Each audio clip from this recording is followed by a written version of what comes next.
Olá, sejam bem-vindos a mais um Conversando com Maís, hoje com um convidado especial aqui, Sérgio Cervantes. E o tema de hoje, Viva a Mocidade, que tem tudo a ver com o Sérgio, que é amigo de mocidade da nossa querida Maíse Braga, aqui na comunhão, ó, nos tempos idos. Tempos idos mesmo. Muito tempo, hein? Nós escolhemos um poema lindo de Cassimiro de Abreu, que não é espírita, mas para mim é um poema maravilhoso. Eu declamei aos 8 anos, decorado. O nome do poema é Meus 8 Anos. Ele foi escrito em 1859, novinho. Ah, que saudades que eu tenho da aurora da minha vida, da minha infância querida que os anos não trazem mais. Que amor, que sonhos, que flores naquelas tardes fagueiras, à sombra das bananeiras, debaixo dos laranjais. O mar é lago sereno, o céu um manto azulado, o mundo um sonho dourado, a vida um hino de amor. Que aurora, que sol, que vida, que noites de melodia naquela doce alegria, naquele ingênuo folgar. O céu bordado de estrelas, a terra de aromas cheias, as ondas beijando a areia e a lua beijando o mar. Ó dias da minha infância, ó meu céu de primavera, que doce a vida não era nessa risonha manhã. Em vez das mágoas de agora, eu tinha nessas delícias de minha mãe as carícias e beijos de minha irmã. Livre filho das montanhas, eu ia bem satisfeito, de camisa aberta ao peito, pés descalços, braços nus, correndo pelas campinas à roda das cachoeiras, atrás das asas ligeiras das borboletas azuis. Naqueles tempos ditosos ia colher as pitangas, trepava a tirar as mangas, brincava à beira do mar. Rezava as ave-marias, achava o céu sempre lindo, adormecia sorrindo e despertava a cantar. Ah, que saudades que eu tenho da aurora da minha vida, da minha infância querida, que os anos não trazem mais. Que amor, que sonhos, que flores, naquelas tardes fagueiras, à sombra das bananeiras, debaixo dos laranjais. Lindo, né? 1859, gente. Seja muito bem-vindo ao Conversando com Maíse. É um prazer estar aqui com vocês. Você veio falar aqui de mocidade, porque você fez parte da história de mocidade da comunhão, da vida de Maíse, não é isso? E você tem um apelido, né, Maíse? É o Sérgio Fofurinha de Aparelho. E por quê? Porque quando éramos muito garotos, ele tinha 17 anos, eu tinha 19, é bom já dizer, mas ele usava aparelho. Ele era bonito pra burro. Ainda é, né, Maíse? Mas quis ser delicada. Ele era muito bonito. Então, as meninas vinham falar comigo. Eu dirigia a mocidade. As meninas vinham desabafar comigo. Ai, mas o Sérgio é lindo, não sei o que, não sei o que lá. Todas paquerando, todas querendo namorá-lo. Mas ele usava aparelho nos dentes. E elas diziam, mas ele usa aparelho. Eu ficava tão inconformada com aquilo, que eu dizia, gente, não é possível. Por causa do aparelho, vocês vão ficar para trás? Eu, então, o apelidei de Sérgio Fofurinha de Aparelho. Todo mundo achou o máximo. No instante, ele alcançou o status do cara mais bonito que usava aparelho, mas isso era uma fofura, né? Não se esqueça que isso foi na década de 70 do século passado. Então, isso dava pano para manga. Só que a esposa dele, a Jane, não fazia parte da nossa mocidade, mas foi muito mais esperta do que todas as outras, que ficaram pensando, aparelho, não aparelho. Ela, quando surgiu na vida dele, pronto, acabou com o sonho de todas as outras. Mas ficou para sempre o Sérgio Fofurinha de Aparelho. E olha, os nossos caminhos se separaram. Ele foi morar no exterior por muitos anos. E um dia, o pai dele estava muito doente, há anos atrás, e ele veio, porque sabia que eram os tempos finais do pai dele. E ele me telefonou. E quando eu atendi o telefone, imagine, você está de manhã, acho que eu estava até botando roupa na máquina para lavar, adivinha quem está falando?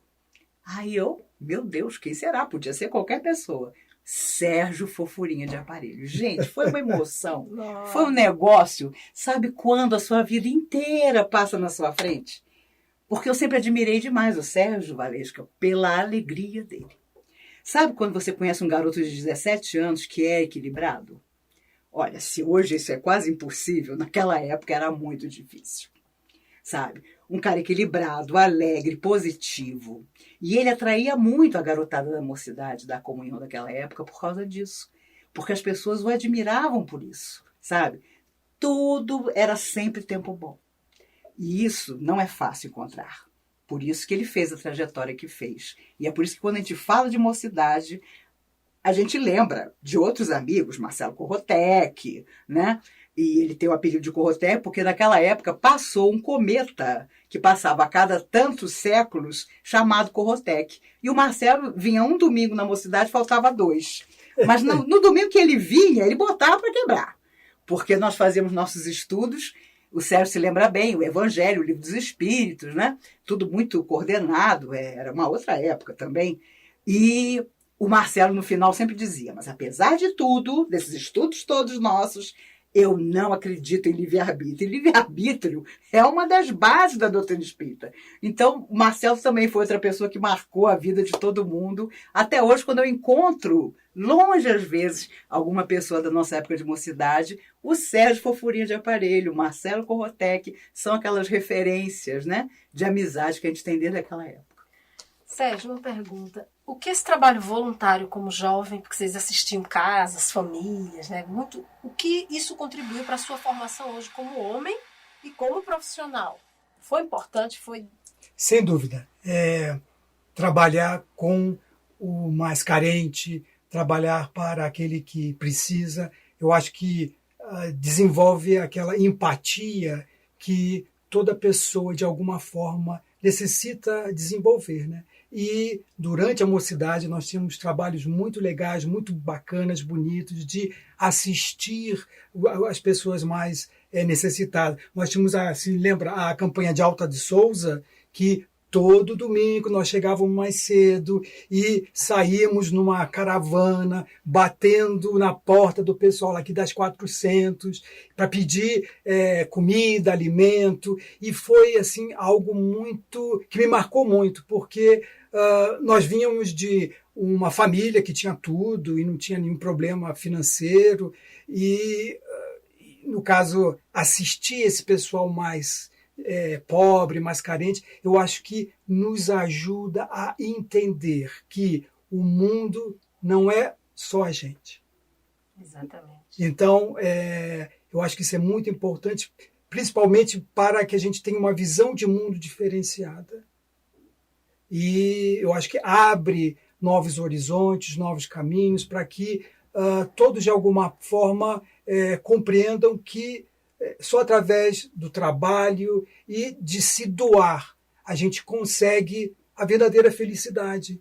Porque na minha vida, eu acho que eu saí de Brasília muito jovem, depois da mocidade eu entrei na faculdade, fui trabalhar fora, em São Paulo, depois fui para o exterior.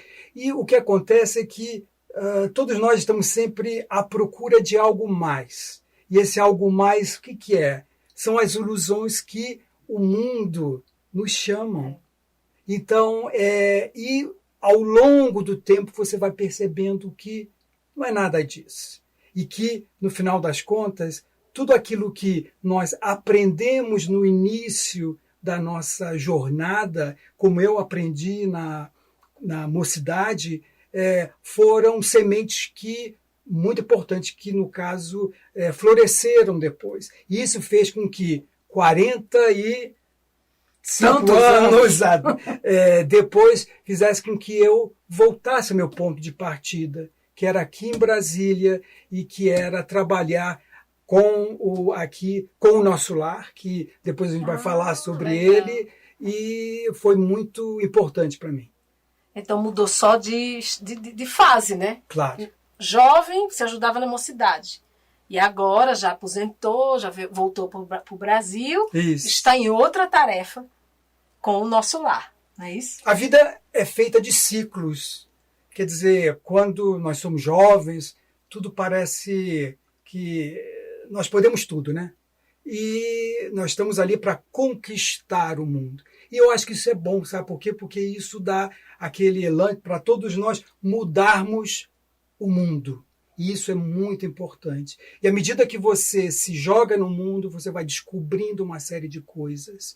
E no final, a gente passa por vários ciclos. E claro que eu acredito que eu estou na melhor idade agora.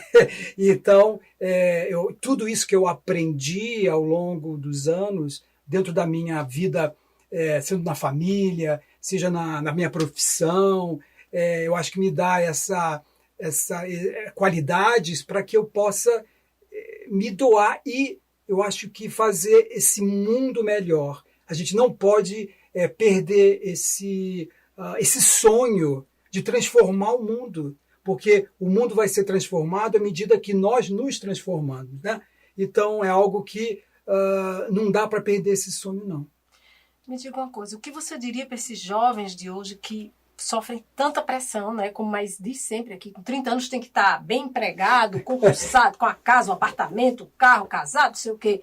E muitos dizem assim, mas eu não posso fazer um trabalho voluntário, nem me envolver com religião, porque eu tenho que estudar para o concurso. E acabam no velho antidepressivo, buscando terapia. O que você diria a esses jovens? Que você nunca deixou de ser jovem, né? Acho que o trabalho fez muito bem. Eu acho que hoje em dia a situação é muito difícil e complicada, principalmente em relação à nossa mocidade, durante a nossa juventude, que existia sim pressão, não vou dizer que não. Claro que existia uma cobrança que os pais faziam em relação a gente, de estudar, em se formar e de ser, eu acho que um cidadão, né, uma pessoa de bem, né? Mas hoje em dia, sim, existe, eu acho que uma pressão que acaba sendo negativa. E muitos dos jovens que não têm uma base, eu acho que isso que é importante, procurar uma base aonde se escorar. E a doutrina espírita, nesse sentido, para mim, foi o meu guia.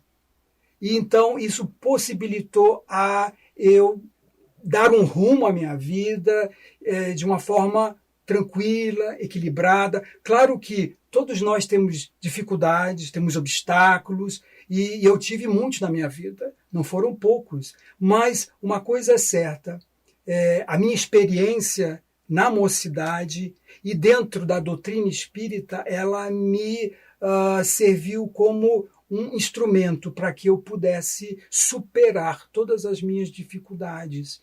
E de uma forma tranquila, de uma forma satisfeito, porque nós recebemos muito. Eu acho que é isso que as pessoas precisam entender. Todos nós, quando chegamos aqui nesse mundo, temos uma bagagem. E geralmente trazemos uma bagagem muito positiva. O que acontece é que geralmente nós esquecemos dessa bagagem, né? E só focamos no que é negativo, o que realmente não nos ajuda, mas muito pelo contrário. É uma questão de postura, é uma questão de percepção, né? Então, tendo uma percepção mais positiva da vida e do que a vida está nos cobrando, eu acredito que a gente consegue, sim, superar os obstáculos e tudo aquilo que a vida está nos dando. Porque é verdade, nós recebemos da vida o que nós damos.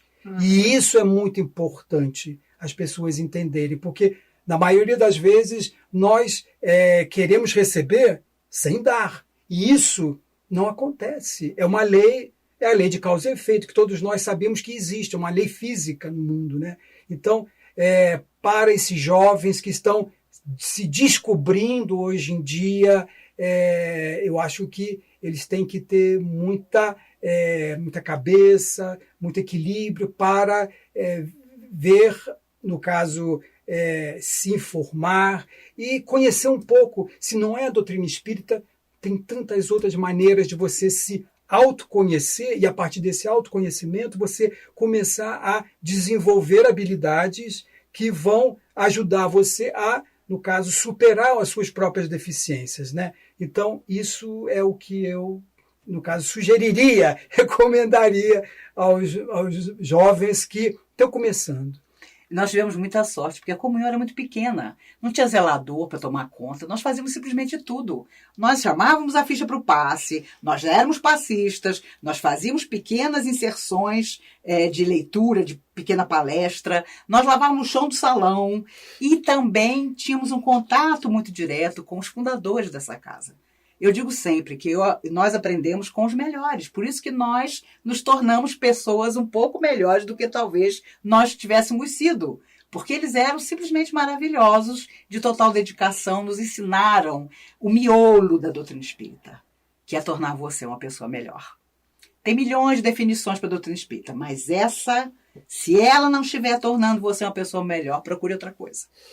Porque a verdade é que isso nos marcou demais. E, com certeza, tivemos uma vida muito mais equilibrada, muito mais atuante para nós mesmos do que teríamos com essa experiência de sermos jovens. E olha, quando você é jovem e junto você faz algo que é bom, isso te marca para toda a vida. E além da vida, tenho certeza que lá no mundo espiritual nós vamos nos reconhecer. Porque o momento crucial da nossa vida, e por isso nós estamos falando aqui sobre mocidade, que foi a mocidade, porque éramos todos garotos, né? Tínhamos todos 15, 16, 17, 19 anos, 20 no máximo. Foi esse. Foi de bater na porta pedindo o que não era para nós. Sabe? Essas coisas são ensinamento e nos tornam pessoas diferentes, ainda que nós não queiramos. Então eu acho que eu entendo o Sérgio quando ele fala que o jovem tem que buscar algo em que ele se torne melhor. Sabe? Por mais que custe. Que ele saia desse limbo que parece que junta toda a juventude de hoje, sabe? De, ai meu Deus, não sei se eu faço, ai não sei se eu posso, sabe? Ou de partir para vícios que não vão levar a lugar nenhum, a não ser a própria autodestruição. Não, a gente nem pensava sobre isso. Não é porque a gente hoje está todo mundo com quase 60, ou com 61, 2, ou 65 anos, não. Não é porque é outra geração. É porque a gente, de alguma forma, foi quase que obrigado a trazer para si qualidades que nós não tínhamos, mas que esse entrosamento acabou trazendo para a gente. E você, essa história de trabalhar com jovem está na veia, né? Porque temos o nosso lar, que tem crianças. Você podia falar um pouco desse trabalho? O nosso lar é uma instituição fantástica que abriga mais de 30 crianças. E quando eu tomei conhecimento da Maíse aqui, quando eu retornei, a Maíse, ela me fez um convite. Ela falou, Sérgio, você não vem trabalhar aqui só na comunhão, você vai lá para o nosso lar. E eu fiquei um pouco, assim, surpreso, que eu não sabia que essa ia ser a minha missão, né? Apesar de que eu estava junto com toda a mocidade quando lá foi fundado. É verdade, né? Tem foto. Tem foto, tem uma série de... E quando ela me chamou para essa tarefa, né, eu falei, meu Deus, eu estou aposentado, né? Vamos ver como é que o nosso lar ele funciona, tal. E tem sido uma experiência fantástica, porque ali a gente vê como nós podemos fazer a diferença. Não é porque eu me aposentei que eu preciso colocar o pijama e... Não, muito pelo contrário. Agora é a hora de eu devolver para a sociedade o que ela me deu. Então, é um trabalho lindo, é muito trabalho, porque a gente percebe que o movimento de voluntariado no Brasil, ele existe, mas ele ainda está caminhando passos de bebê. E, no caso, existe uma falta de recursos humanos dentro do terceiro setor muito grande. Claro que nós temos uma nova diretoria, com pessoas mais dinâmicas, mas estamos tentando profissionalizar, né, a gestão do nosso lar. Mas é difícil, porque não existe gente. Não, e os recursos são monetários, financeiros são muito limitados também. Mas isso faz com que a gente trabalhe até mais. E se a pessoa quiser ajudar, conhecer o nosso lar, tem algum e-mail, algum site?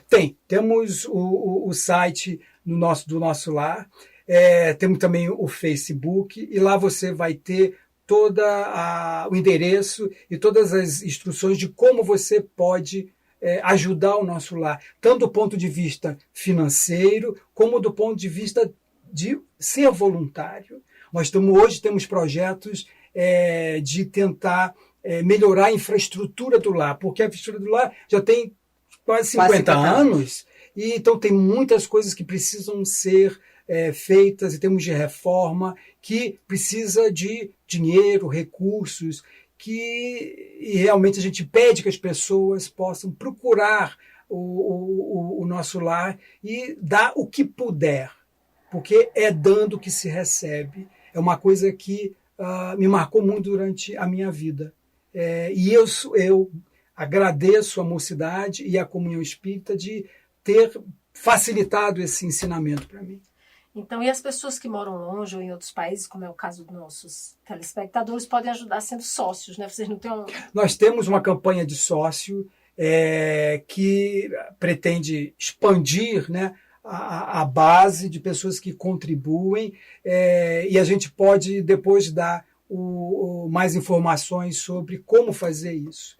Tá. No rodapé do vídeo, nosso editor está colocando o site do nosso lar e o e-mail, que quiser conhecer. São crianças órfãs, é isso? Não, são crianças, a maioria tem pai, tem mãe, mas estão em uma situação de risco.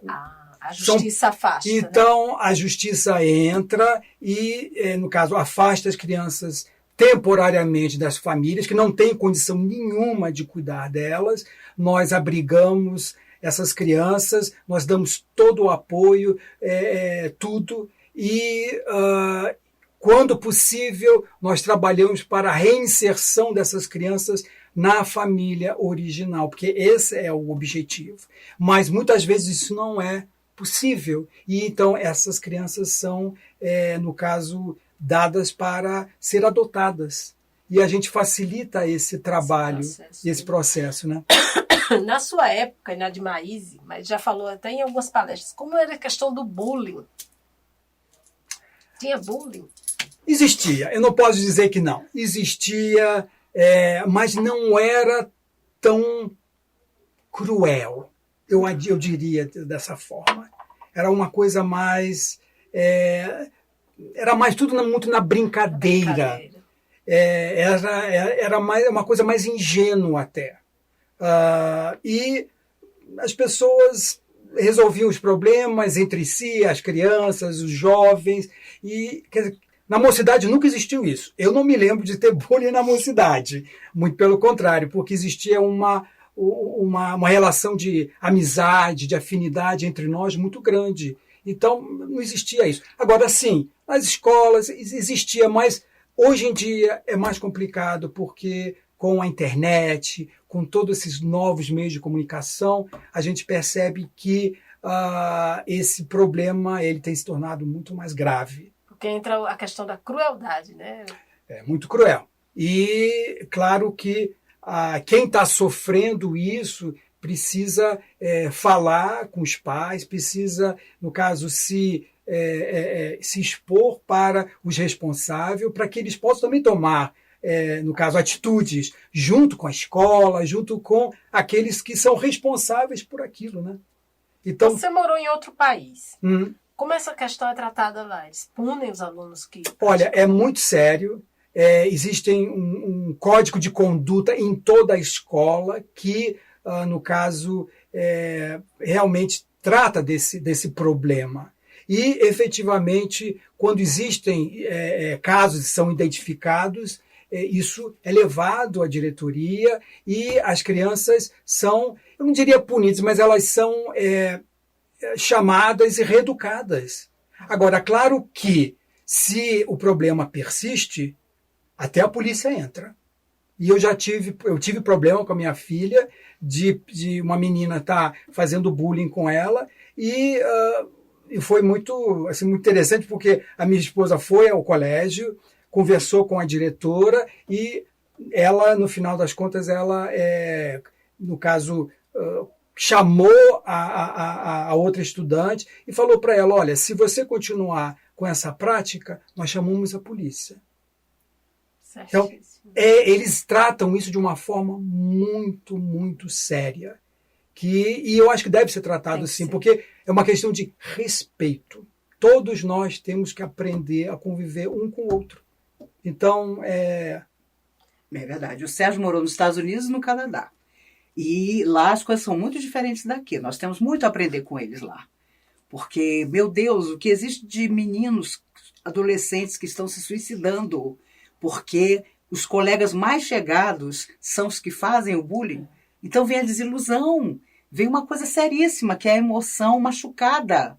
Porque aquele de quem você gosta, em quem você depositou confiança, é justamente a pessoa que não te deixa. Porque não é só no ambiente do colégio, não. Ele chega em casa, senta na frente do computador e a garotada, os colegas de turma, estão no computador continuando a perseguição.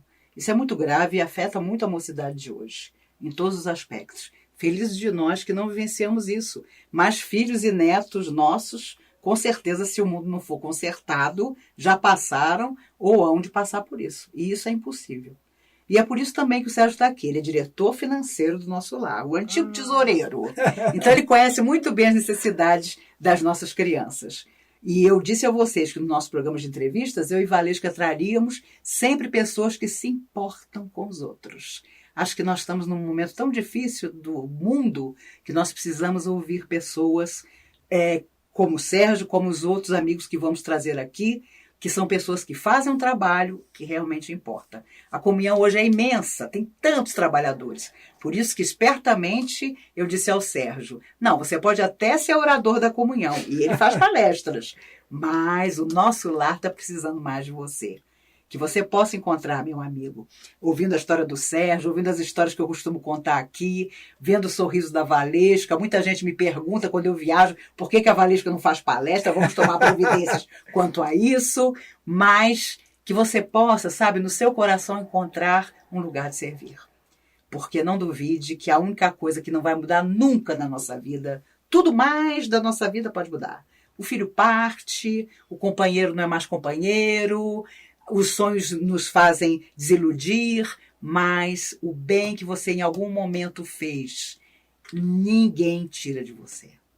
Por isso Jesus dizia que era o que a traça não podia corroer e ladrão nenhum podia roubar. Não duvide.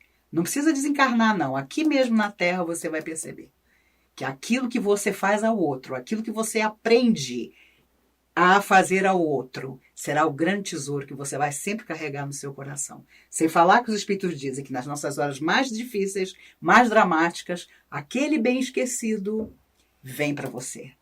É naquela hora da sua maior necessidade que o bem que em alguma parte você fez te acalenta, surge como recompensa para você naquela hora.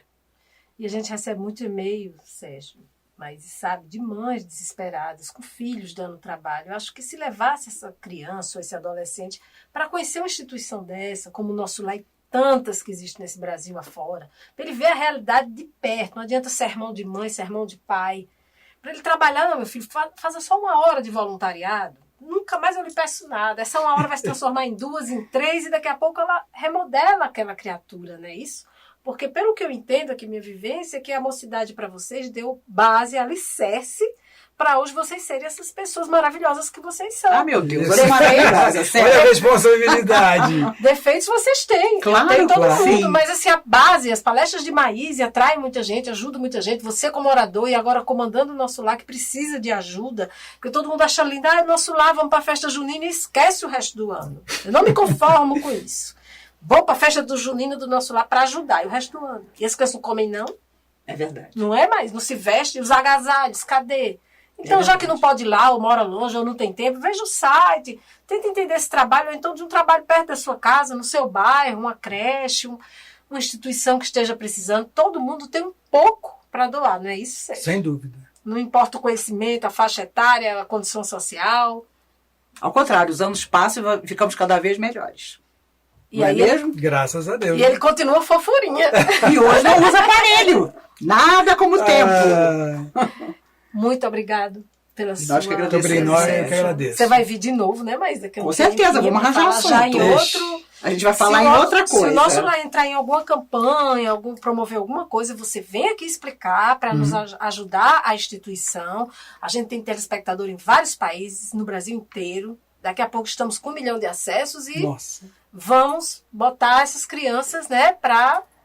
E uma vez mais disse que até criança com câncer, que não tem onde Sim, há ficar. uma casa que abriga crianças e suas mães que vêm de muito longe para fazer tratamento em Brasília de câncer e que não tem onde ficar. É um trabalho extraordinário que o nosso lar também oferece e quem não pode, de alguma forma, ajudar.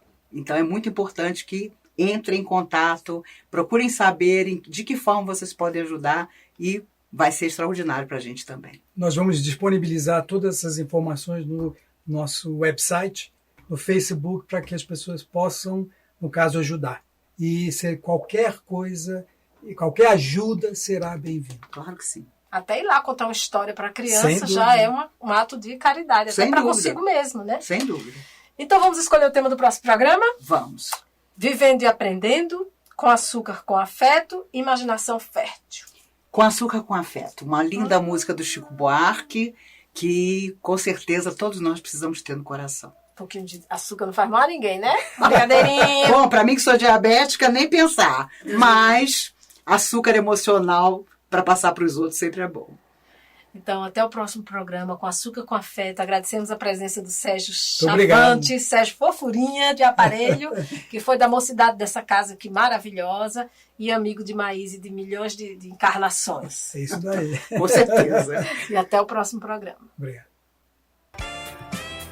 Você acabou de assistir ao programa Conversando com Maíse, um bate-papo descontraído sobre questões espirituais e emocionais de cada um de nós.